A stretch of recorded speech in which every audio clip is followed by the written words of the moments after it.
We're professional podcasters, only murders in the building. We're the most listened to murder podcast on the Upper West Side that's sponsored by a deli chain. Yeah, you're not getting in here. It's Sunday morning on CBS. And here again is Jane Pauley. That's Selena Gomez alongside co-stars Steve Martin and Martin Short in the hit series Only Murders in the Building. The actress, pop star, and business mogul is the subject of our Sunday profile from Tracy Smith. On any red carpet, Selena Gomez is the picture of beauty, poise, and confidence. But she'll be the first to tell you that things aren't always what they appear. Just cut to the chase. For instance, her latest film, Emilia Pérez. Gomez co-stars as the wife of a powerful Mexican drug lord who secretly transitions with the help of a character played by Zoe Saldana. To listen is to accept. The film is a hard-hitting true crime story, a poignant love story, a journey of self-discovery, and, by the way, it's also a musical.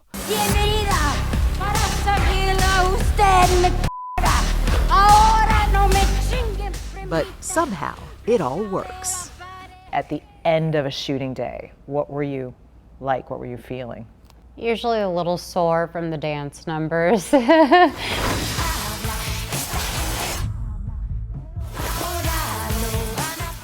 Why'd you want to do this? I found it incredibly compelling. I've never really seen a movie like this before. I don't think I've ever been this proud of something in the acting field. And that's really saying something. At 32, Selena Gomez has a lot to be proud of. Yes, she's an accomplished actor, but she's also a very successful singer-songwriter.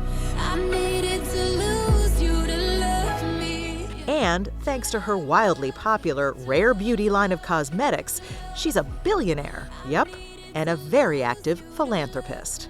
It's all quite impressive, and even more so when you realize where she started. She was born in the Texas town of Grand Prairie. Her mom, Mandy Teefee, was only 16 years old. Selena's parents split when she was 5, and she says the family had a lot of love and not much else. You struggled. Mm-hmm. Do you remember the times when it was tough to make ends meet, to put food on the table? Of course. My mom worked multiple jobs. She also was finishing high school when she was having me. When I'm doing something great today, it just makes me more thankful for the lessons that my mother taught me. Selena was barely 10 when she landed a part on TV's Barney and Friends. I'd like to think of something I never thought before. And a few years later, she became a fixture on the Disney Channel. From your chin to your toes, an elephant trunk grows. She branched out into music and became a pop sensation. Hey, it's Selena. Does that work? And when the pandemic came, she switched gears again, hosting a popular online cooking show shot in the kitchen of her LA home. Cameras everywhere from every aspect of it. And How are your cooking skills now? they're not that great, I'm not gonna lie. But And then, in 2021, oh, you fancy. she helped cook up one of the biggest hits on TV, Only Murders in the Building, with co-stars Steve Martin and Martin Short. This is it. Our one chance to get to know Tim Kono. Oh, that's a nice high drama line. Okay, give me another.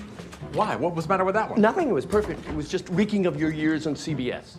How has working with Martin Short and Steve Martin changed how you look at the world? In every way. These men, Steve and Marty, have been working longer than I've been alive, but they are the first ones to be on set. They take time to ask everyone they run into how their day is. And on top of it, they think everything through. They are wonderful people, and they've helped me grow up in a lot of ways. Bin Savage. You can just splice that onto the Charles Hay. Yeah, I'll get out the splicer. These guys have become my friends and allies and people I can ask advice from. I couldn't be more grateful to work with them. Selena Gomez is the first to admit that she's had a magical life and that it hasn't always been a bed of roses. But the heart wants what it wants. She's been open about her health struggles, like having lupus and receiving a kidney transplant. Selena Gomez was diagnosed with lupus, depression, and anxiety. She had a mental breakdown. She also decided to take her battles with anxiety and depression and her bipolar diagnosis public. Her 2022 documentary, My Mind and Me, is an unvarnished look at her life, the highs and the very deep lows. Were you nervous about sharing that with the world?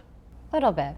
Once I released it, it felt like a huge relief because I am a firm believer that one of the strongest things you can do is be vulnerable.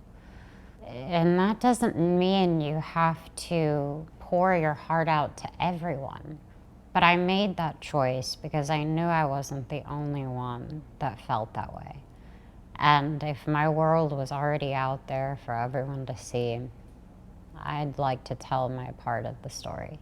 And to add on that, it's a dream what I'm doing. And this is part of what her dream looks like.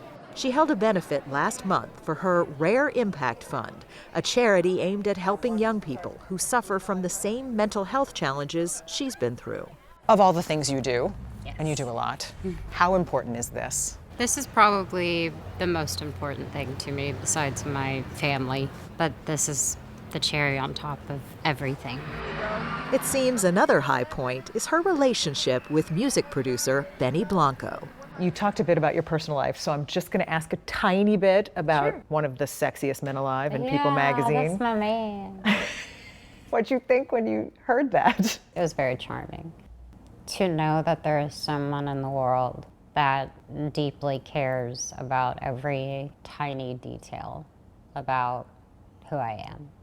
I'm really, really lucky, so yeah. Bienvenida. Se amable saluda, querida. It's clear from her latest project that she's an artist who likes to take risks.